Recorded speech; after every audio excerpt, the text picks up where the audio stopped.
Go ahead and roll. So, your take on the free agents that you signed, just your maybe give an overall if you can, and then we could ask you about some of the individuals. Yeah, I felt overall just, we were able to add players that fit our DNA. And look, it's always a projection, right? Because of just the way free agency is. That said, we feel like we were able at this point to add players that love to compete, love to work hard, and can help our football team in some way, shape, or form, in some fashion. So the biggest thing with it is there's a projection, right? Like there always is with free agency. The biggest thing we've got to do is integrate them into the guys we already have, and that takes time. And every year you've got to build a team. And I've said this before. You've got to build a team, put a team together, build the chemistry, get to know one another. And so that's a process that takes time. How, for you, defensive-minded, and last year's focus was on defense, but to go with, 12 offensive players to 3 of the 15 UFAs you signed, from your standpoint, did you feel your defense got a little neglected, and how do you sort of plan to address that? Look, we were out to find the best players we could that could help our football team, and we acknowledged that there were significant holes on the offensive side. That said, I don't think necessarily we were out to say we have to ignore the defensive players that are on the board and just go all offense. We were out to find the best football players that we felt like could help our football team, regardless of offense, defense, or special teams. You said you like to have a leader in every position room. How do you feel that's coming along in your roster? I feel, I would say overall, if you look at where we are versus where we ended the season, I feel like we've made progress in that area. I don't think we're where we want to be yet in that area, and that takes time. You go back to when I was in Carolina in the Super Bowl year, we felt like we had that, and that took time to get there. But I would say that at this point in the process of the offseason, I feel like we're further along in that area by being able to add guys like Frank Gore and some of the other guys we added through the process of free agency. How important is it, Sean, really, in the grand scheme of things for Josh to be the guy? Like right now, he's going to walk into every camp, no more 1/3 of reps or half of reps. He is the guy all summer. How important is that? Well, number one, it adds clarity to our situation, which is a good thing.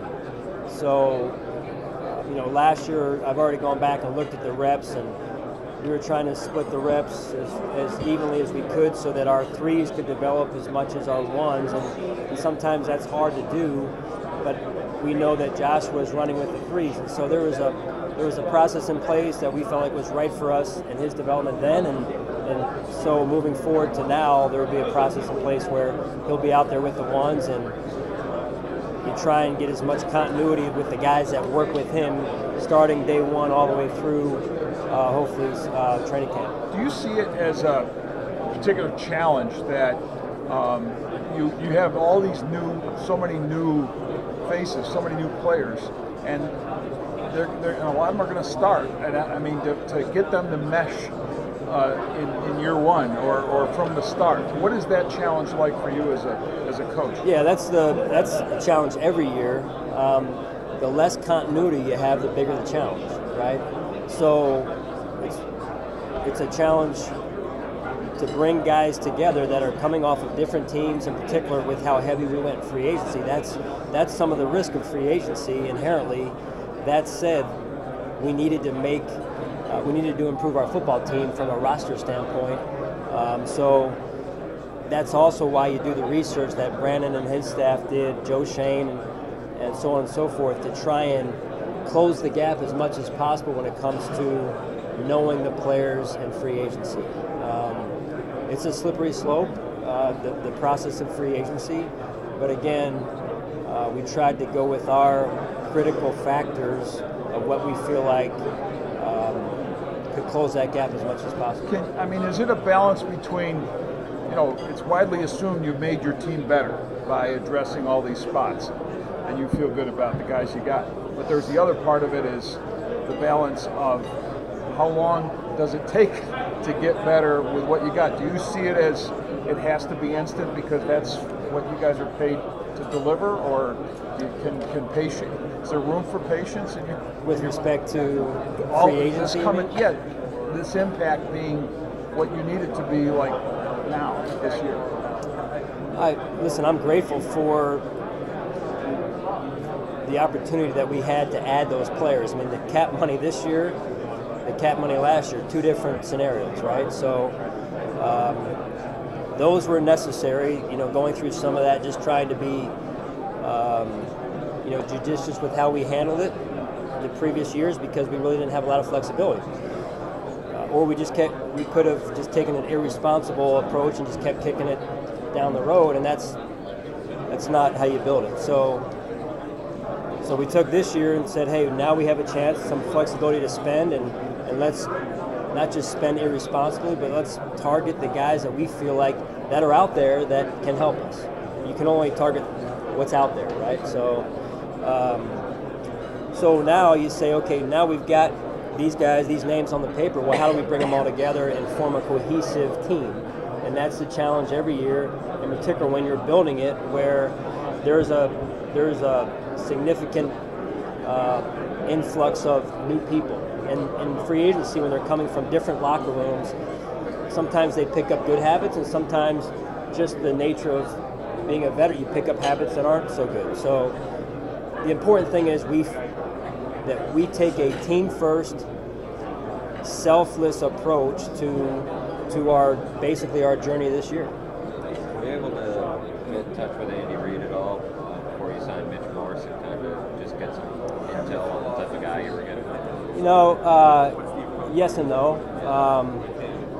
It's a tricky deal there because sometimes you're not sure where they stand on the player, and also you don't want to tip your hand as it relates to the days and weeks leading up to free agency. So he and I have spoken more so via text about Mitch, and so he had nothing but great things to say about Mitch. Yeah, what do you make of the guy you're getting there? It seems like fits what you look for in a person at least. Yeah, again, I'll get to know more as I get side by side with Mitch, but in the short returns are very positive. I enjoyed meeting him when he came in the days after free agency when he kicked off and signed the deal, and so I think it's just going to be like anything else. The more I get to know him, the more his teammates get to know him, and vice versa, the better off we'll be. And that again is how I believe you build a team. And it seems in a short amount of time that he's focused on the team first approach, and that's what we subscribe to. In terms of rebuilding an offensive line, how important is it to have a leader in the middle at that position? Yeah, that's huge.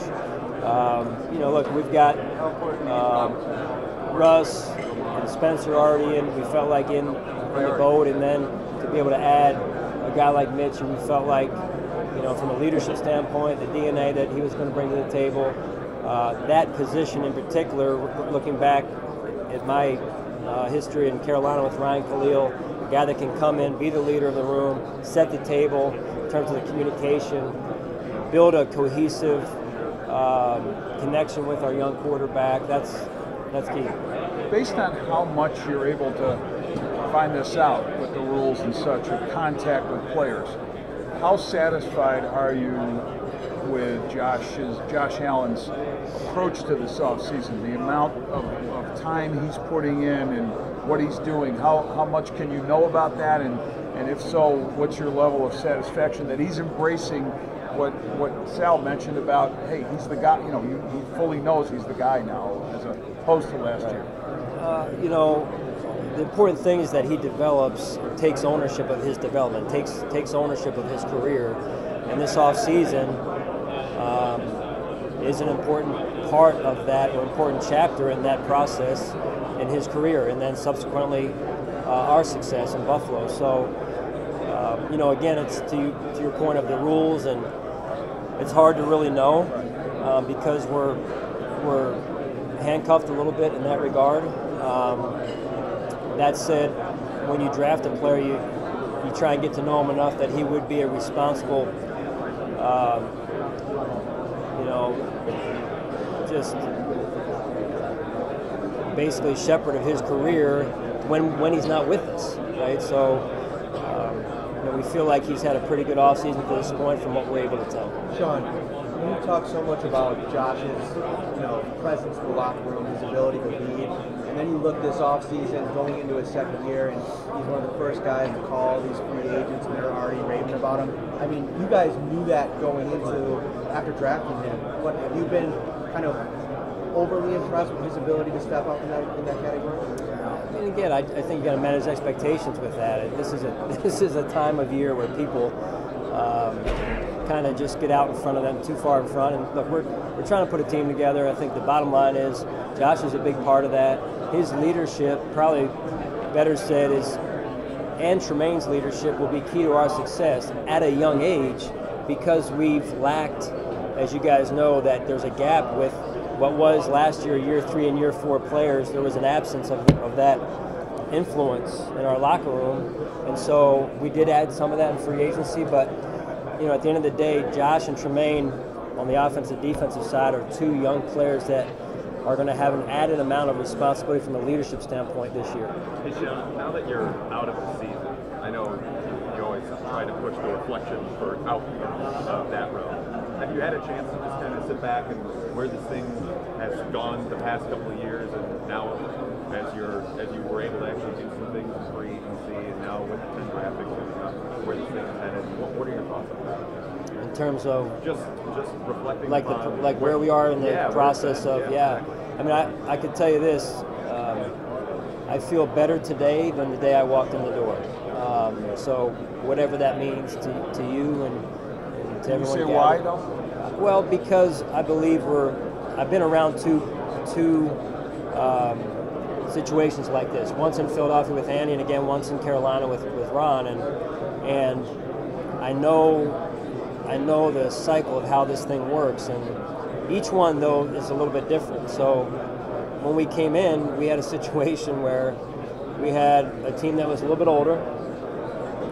We had a team that had some leadership on it, and we had a team that we weren't able to re-sign a lot of guys when we got here because we were challenged with the salary cap. We were challenged, like I said, with the draft and the lack of developing of players, and so when you take over a team, you take them over in a lot of different situations, right? So sometimes you have a quarterback, sometimes you don't. Like when you go into a team, I'm saying sometimes your salary cap's in a good shape, sometimes it isn't. And so I would just say that overall, we had a lot of areas that we needed to address. And that first year, I felt like our team really came together, understood who they were. We're falling out all over the place. And then last year we were extremely young, and I think it's hard as you're going through it, Joe, but it's part of the process of getting it right? And again, we could have gone into year 2 and said, hey, let's just kick that can down the road. Let's be what I would consider irresponsible and continue to do what's been going on in terms of just spend, and yet, so as a coach and as a GM, I'm sure for Brandon, that going through last year we were so young, it's hard because we want to win, believe me. You wake up early in the morning, you go to bed late at night with it on your mind all the time. That said, the part of the growth of that comes out of it and the positive of it was you watch the energy and the enthusiasm of the football team, in particular in the last 6 and 7 games, and the way they played and the experience they got. Now we're going to use that experience and energy and enthusiasm to continue to carry us forward as we continue on the climb. Coach, Maurice Alexander has been a safety, but I know he's played a little linebacker. You guys listed him as a linebacker. What role do you envision him having on your defense? He'll, more of a linebacker position for us. And again, we'll see when he gets on the field. But at this point, more of a linebacker. I remember we sat here a year ago. A lot of questions about wide receiver, and then there was a lot of turnover on the roster. Can you just kind of give us your thoughts on where that position stands now, especially considering where we were 1 year ago with that spot? Well, like to Joe's question, I feel like we're better today than we were a year ago. That said a lot. We need to get on the field and see where we are. Availability is key, guys being healthy, guys that we get a better feel for through the free agency period, and now they're ours, but we really can't work with them yet. So once we get a better feel for Cole and John, and we'll see how they integrate into who we already have. And I do like the element of speed that we were able to add to the equation. I think Cole's a good slot player, and that's important, right? So, so I'll know more once we get into camp and work with the guys. How much were you able to rectify in your mind Alexander's background of getting booted off the college team, punching a teammate, all that? What was your research on that, and any? That's ideally you have a leader in every room, and you've got high levels of competition in every room, because competition brings out the best in all of us. And I think when we look at the DNA of the players that we're trying to target, it's the competitor versus the football player, right? So the better the competitor, the better the football player, and that's part of the ingredients that we look for. And so guys that are afraid to compete aren't going to work in Buffalo. Guys that are afraid of the confrontation, they're not going to work. We want guys that love to compete, that are not afraid of that confrontation, whether it's a physical confrontation, a mental confrontation, or what. That's an important part of the DNA we look for. Sean, there was a lot of questions about LeSean's future. You guys have been very confident and said from the beginning that he's a part of this team. What makes you confident that LeSean can have that bounce back year and be, as effective as he was before? Well, you look at the history, number one, that the skills have been there, and then you look at, I went back along with our offensive staff and we looked at why the results were the way that they were last year. How much was on LeSean, how much was on the other pieces involved, and so we all took ownership of that, right? And so that's where it starts. And then I know that LeSean is driven to be the best, and that's been proven over his career, over the course of his career. And so, I'm excited to see LeSean when he gets back and see how he and Frank work together with the other running backs that'll be in the room, Pat DeMarco and so on and so forth. And I think it'll be a good combination.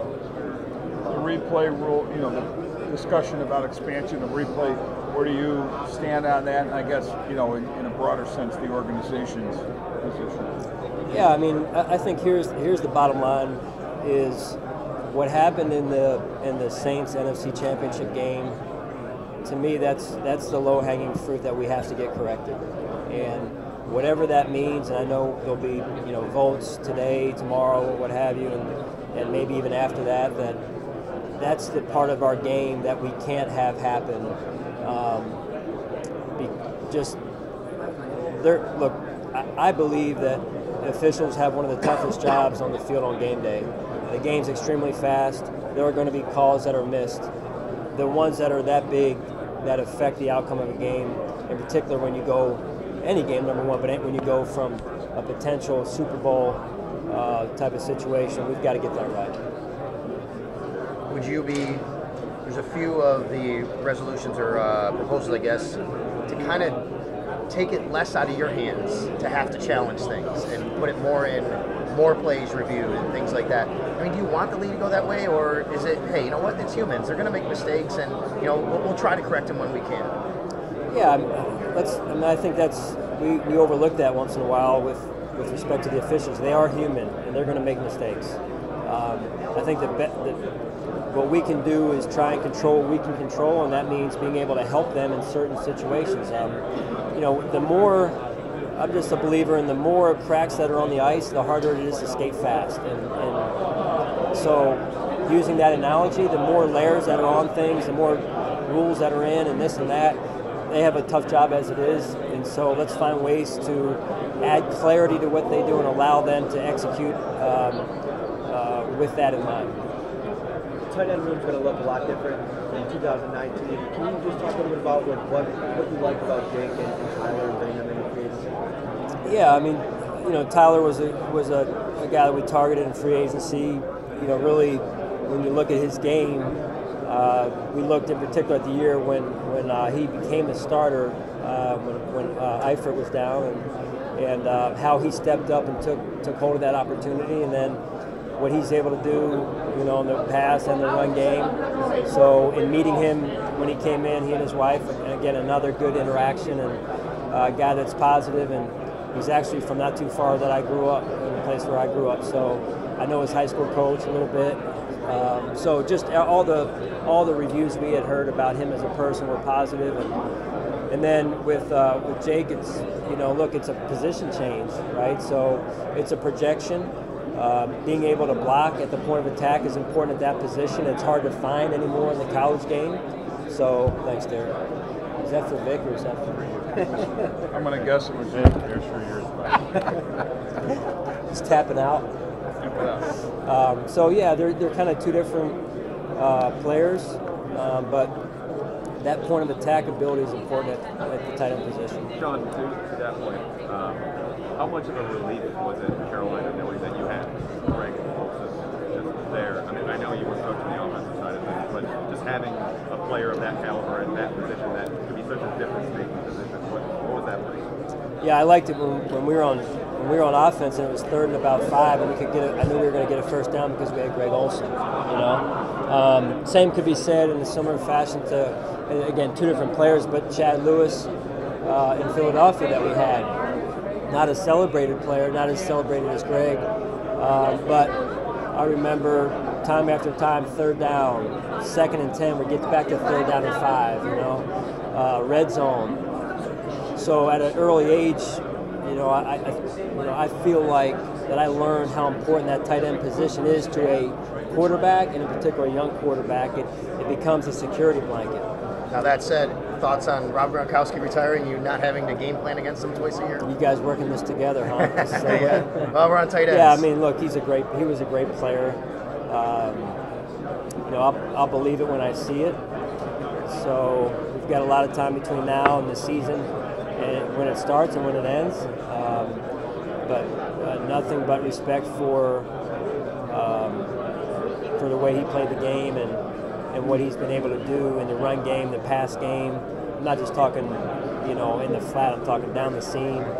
He's a tough matchup. Was his blocking really kind of under talked about because he was such a good pass catcher? Yeah, I think it got better. It got better over the years, and I think it's probably just understanding the game. That's it's hard to find guys, as the question was asked earlier, that can do both. Yeah. And he could certainly do both at a high level. Sean, in Carolina, when Juwan Shorten came on board and he started to develop, how did he change the base of your defense a little bit, because he was providing that pressure from the interior? Yeah, that's big. That's really big. To be able to pressure from the inside, and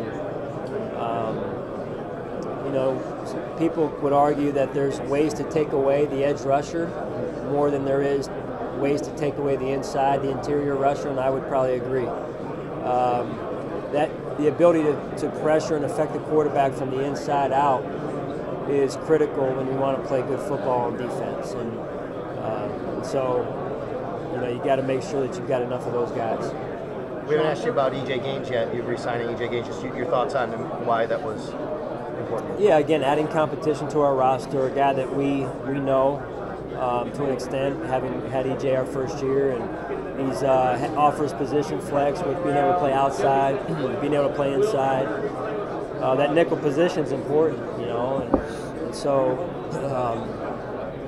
Kevin can do some of that as well, and obviously with Taryn. So he's got ball production when he was with us at least, and so he knows. I think, look, again, some of the key words I keep coming back to are continuity. Even though EJ was gone, he's a guy that knows what we expect and how we expect it done. He knows the system to some extent. I'm sure he'll need to be polished up a little bit, but I think he'll add nicely to the room that we've got, and he's going to have to work. He's going to have to earn it. Sean, Brandon had a pretty strong response to those criticisms of Buffalo and the Bills after that Antonio Brown thing.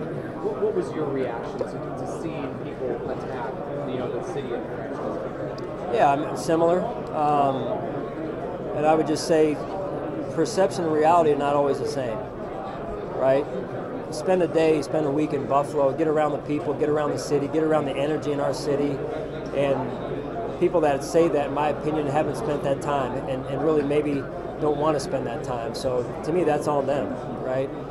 In the time that I've been in Buffalo, my family's been in Buffalo, I mean, I didn't realize how important fit was when I was going through the interview process with the different teams to become a head coach. I am very grateful to have ended up, and this is going to be said of all 32 teams, in Buffalo with the Bills because of the fit and because of the people and because of the tradition. So what more could you ask for from a city that football to me is important to the city of Buffalo? That's not the case in every city. So people want to pump palm trees and this and that and weather and this and that. Come to Buffalo where football is important to the people. Sean, was palm trees in Buffalo? There's a couple outside of our building. You guys, have you seen those? You haven't seen them? No, I haven't. Right in front of the facility. That's part of the additions to No, they're right out in front. As soon as you walk in the main lobby. You guys haven't seen them? I don't know, maybe. add some UV rays into the field house. It'll make it feel Sean, all of the signings, free agent signings of the offensive linemen and those good wide receivers, do those speak to the fact that helping Josh Allen in entering year 2 was the #1 offseason priority for you and Brandon? Yeah, it was certainly high on the list, helping Josh, giving him weapons that we feel like could help our offense. At the end of the day, right? You've got to. I said this before. You've got to have a well-balanced team in order to be a legitimate threat in this league year in and year out. So I'm not a big, even though I have a defensive background, I'm not a big proponent of winning or trying to win 7-6 every week. I think that's hard. That's a hard life to live. It's hard to sustain wins every week when you're winning that way. There's only a few teams, if you look at history, that have been able to do that and progress, deep into the playoffs and win the Super Bowl. So you've got to be able to score points in this league. That's a big piece of it. History tells us this century that you've got to get a quarterback off and going in his career by year 3, or people start looking for the next one. So this being year 2 and all those changes, is that something that for Josh he needed? Well, I mean, it's all part of the process. When you look at successful quarterbacks over the course of time, like the last 15 years, for example, the commonalities between successful quarterbacks are usually offensive line play and then guys that can get separation on the perimeter. So whether that means a tight end, a slot receiver, an outside receiver, but those are the two commonalities of successful quarterbacks dating back to the last 15 years. So let's just start there and say we needed to upgrade some of those areas. Do you expect Matt and Taryn to be available for mini camps? Yeah, they're on schedule. I mean, they'll be, I imagine, I haven't gotten the update from Nate, but they're on schedule, looking good, and I'm sure that there'll be some form of modification maybe early, but they're progressing nicely. Nick, how you doing, buddy? Good to see you. I wanted to ask you about your impressions again about Penn State wrestling, and I guess you talked to Kale. Are you going to have to get Kale up to talk to the team? Yeah, I'd like to. We'll see. I know he's got a busy schedule, but I had an opportunity to visit there at Penn State the day before they left for the national tournament, and just to be around their culture, around their building for a day was phenomenal. Obviously, the connection between Terry Pegula and Penn State is an obvious one, and got a lot of respect for what they do up there, and to win the number of national championships that they've won, the way that they've won them, I think speaks volumes for their program. But I was very grateful for the opportunity to spend the day with them and their staff, and be around their practice a little bit and watch what they do and how they do it. So just it's incredible the way that they've sustained success over the course of 9, 10, 11 years there. Did he do anything differently in the room that you noticed? I don't want to give too many of the secrets away, but I just think when you watch the NCAAs on television, and then you watch their wrestlers wrestle with tremendous gratitude and humility, and understanding that there's bigger picture perspective involved. They do a great job of balancing the expectations and then also life. And I think that comes from the top down. That's a leadership quality that obviously Kale lives, number one, and then obviously communicates that to his team. I think there's still a big wrestling football crossover, or maybe it's not as big as it used to be. Yeah, we look for that. I mean, at the combine, we'll ask the players what other sports they've played, and so that's one of the sports that we look for when you're talking about leverage, hips, hand fighting, balance. To me, I think every football player, in particular interior lineman, should come up with a wrestling background. In fact, there's a couple guys on their team that I'd like to convert to football players if we could, in particular that heavyweight that they've got. Sean, over the last couple of years, what have you learned about you as a coach, as a We're getting leader? deep. Why not? We're at the coaches' breakfast. It's early in the morning. Why not? Except there's no breakfast. It's just the round You table. could have over got to a stack of pancakes. What have I learned about me? Yeah. Now I'm going to kind of build on what I just shared with being around the program at Penn State, the wrestling program. Look, I'm very grateful for this opportunity. Every day that I'm here, I walk around. I did it this morning. I went for a workout. Actually saw Derek, and when you say, hey, look, I'm grateful because of this opportunity that I've been given to be the head coach of a football team, in particular the Buffalo Bills. And then with that, I think over the course of time, people change because of positions. And I feel like that's one thing that I've said that I'll never do. And I'm lucky because I'm fortunate because I have a good support system in the building and outside of the building with my family that holds me to that. And then I'm fortunate to be around a group of players that I love being around. And I'm so protective of those guys that we add the right pieces to that. I've always said I'm gonna try and do this thing the right way. If I ever had the opportunity, I would try and do it the right way. And that's so you keep. Look, when you go from year 1 to year 2, year 2 to year 3, I do a lot of self-inventory, self-analysis of evaluating myself. What do I like still? What don't I like after 2 years? And there's a number of things that I like. Then there's some things that I say, hey, as I continue to grow and I continue to evolve, now I keep coming across some new thoughts, some new that have become now part of my philosophy moving forward. And that's what I would hope that everyone in our building, that's the growth mindset of our building, that as I grow and learn and develop, that makes our team better. And I expect that I will continue to evolve and grow, and then with that our team will continue to evolve and grow, and we'll continue on this climb that we're on. And as I mentioned the other day to a couple guys, the older I've gotten, the more I love to learn, and not just football, but learn about life, learn about leadership, learn about other people, and I think that's a good quality. And so being in Buffalo has allowed me the opportunity to do that, and then use that, in my job. Are you willing to share any of those new philosophies that you've developed over the last couple of years? I just think that, to me, I keep coming back to the same words: gratitude, humility, perspective, mental toughness, serving others, competition, just the same words when you talk about highly successful teams, highly successful individuals. Over the years, people get away from those ingredients, and I keep coming back to those as a foundation for success. When you were hired, your staff, you really surrounded yourself with really experienced guys, like older guys that have been in the league, head coaches.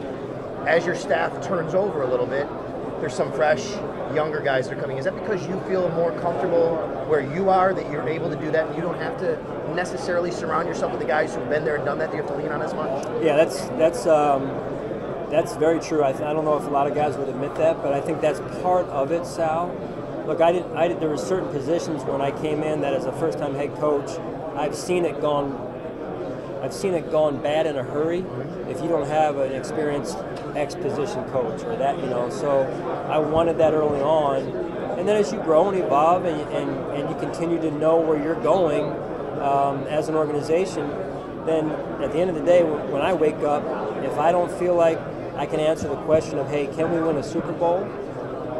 Then we've got to do something, either A, develop that person, or B, move on.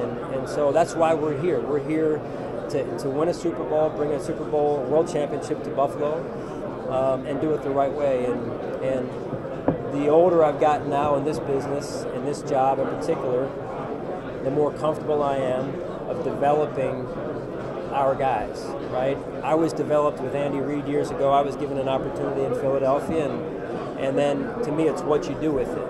And so we've gone a little bit younger in some positions, and maybe that's where you're going, Sal, with offensive line and wide receiver in particular. And those guys have the DNA that I feel like, will allow them to grow and develop. Yeah, we may be giving up something a little bit early, special teams the same way. But when you look at energy, smart, tough, willing to work, I think those are great qualities to build off of. Leslie.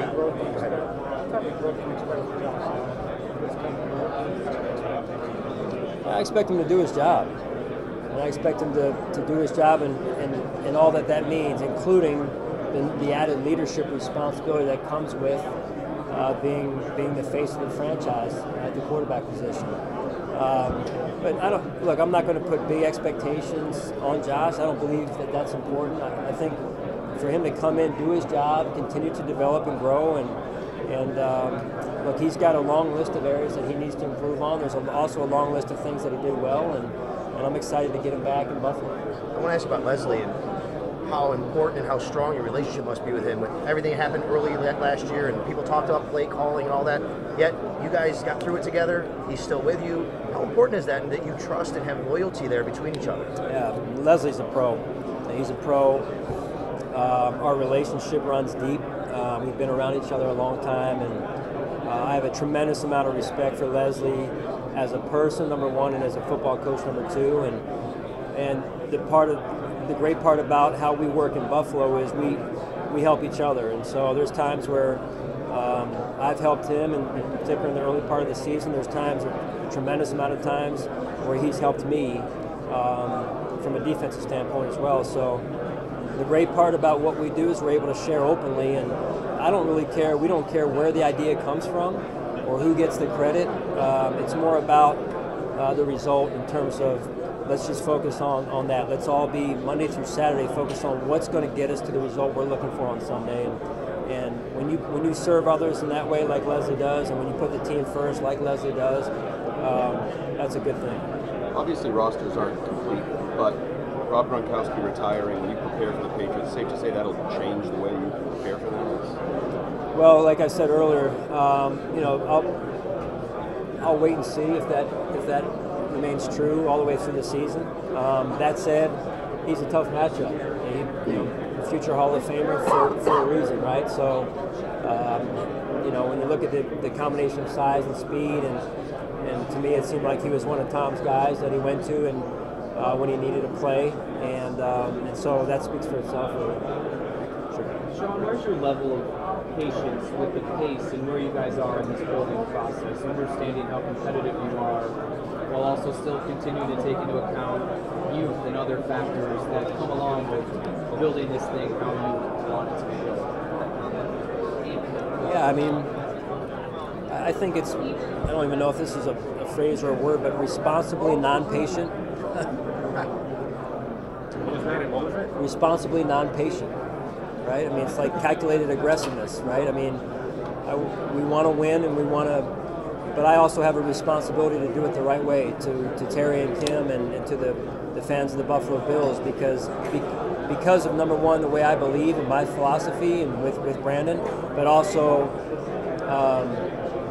what's going on for years of just why was there a 17 to 18 year drought? Let's just start there, right? So, and not looking back too much and trying to. There was a lot of good coaches in that time and GMs, but like we're going to do things a certain way that I know lead to winning, and sometimes that takes a little bit of patience. As much as I want it right now, like every fan in Buffalo, to do it the right way, you've got to really be a steward of the opportunity and the organization. And that's what I feel like I try and be every day. Where on the timeline do you think you are to be maybe closer to the sustained success portion of it, or to the still building the foundation? Yeah, we'll see. I mean, I think there's a lot. Listen, we're in the, like I said earlier, alluded to, this is the time of year where everyone throws things against the wall and expectations and projections of where they are. And like, let's not get too far ahead of ourselves here. We're in end of March, getting ready for the draft, and kind of, through the middle of free agency at this point, and so it's a day at a time process. And I think we just, like we do in the season, try and win one game at a time. We're going to try and win one day at a time, and we've got a lot of work to do. So I'm anxious to get the guys back in Buffalo and put some good work in. I know it's still fresh, and Kyle just walked away a few months ago, but have you had any conversations with him where you guys have discussed what's worked so well in these last 2 years? Because he had a lot of years where things didn't work very well. So as a head coach, to talk to him and get some of his insight, has he shared any with you? Like, this is what really worked about these last 2 years? Yeah, I mean, without getting too personal with some of the conversations Kyle and I have had, he's been a great sounding board for me, along with some of the other players, older players that we have. With Kyle in particular, because like you mentioned, he was in Buffalo when it wasn't right. I think if you would ask Kyle where we are now versus where maybe it was before, and I'll let him answer that, but I feel rather confident he'd tell you things are different in the better, right, for the better. So, and I've like I do with a lot of my players, I ask for their opinions on things at the end of the year. Hey, what did you like? What didn't you like? To me, that's how you give them ownership, but you also look to find best practices in what we're doing. I'm a big believer in staying ahead of the curve and being out in front of trends and finding better ways to do things, asking why. Even if, like this off season, we've taken a lot of time and vetted out our practice schedule in the 3 different areas: spring, training camp, and the season. We've taken a lot of time and vetted out our itinerary in spring, which is, we're a little bit handcuffed in spring, but more so in training camp and the season, making sure that we're trying to get the most out of our days, and also keep the players rested and fed and giving them a chance to recover between practices and training camp. So, I probably drive my people crazy just asking why, even though we feel like we've got a good schedule, maybe that's the feedback I've gotten. Well, why? Tell me why it's good. Tell me why we feel like it's one of the best in the NFL. I want to know. And so I think you've got to be willing to ask those tough questions and also be willing to listen when maybe the answer is not what you want. And so that's part of the growth mindset as well. Sean, when you and Brandon first came in the door, one of the things that was important to the organization was the relationship between head coach and GM to work in a conducive manner. And how have you seen that relationship with Brandon grow as you guys have made continuous big decision after big decision to shape the roster of this team? Yeah, I mean, you hear about as I prepare to be a head coach, you sit at symposiums, you listen to people that have been in that seat before, and they'll tell you you need to have someone that becomes a marriage with, and that is in fact true. 2 years into it now, that's a big piece, because there's much like a marriage, you're in, and you go through really good days and you go through days that are challenging. You go through adversity, and the willingness to stick together, the willingness to work together, the willingness to communicate, keep those lines of communication open, that gets challenged day in and day out. And who gets the credit? Let's just start there. Who gets the credit when we win? When we went to the playoffs in year 1, who got the credit? Well, you see that sometimes go, well, I didn't get my fair share of the credit, and so over the course of time, I believe that our trust has continued to grow. And I would say the same with our leadership team, with Terry and Kim as well, that we go through experiences together, that continuity over the course of time has only made our bond stronger. And really that's part of knowing our team. Like we talk about our team, our players knowing each other, it's also part of us knowing each other and where we want to go, having those tough conversations that are going to lead to future success. You guys good? Awesome. All right.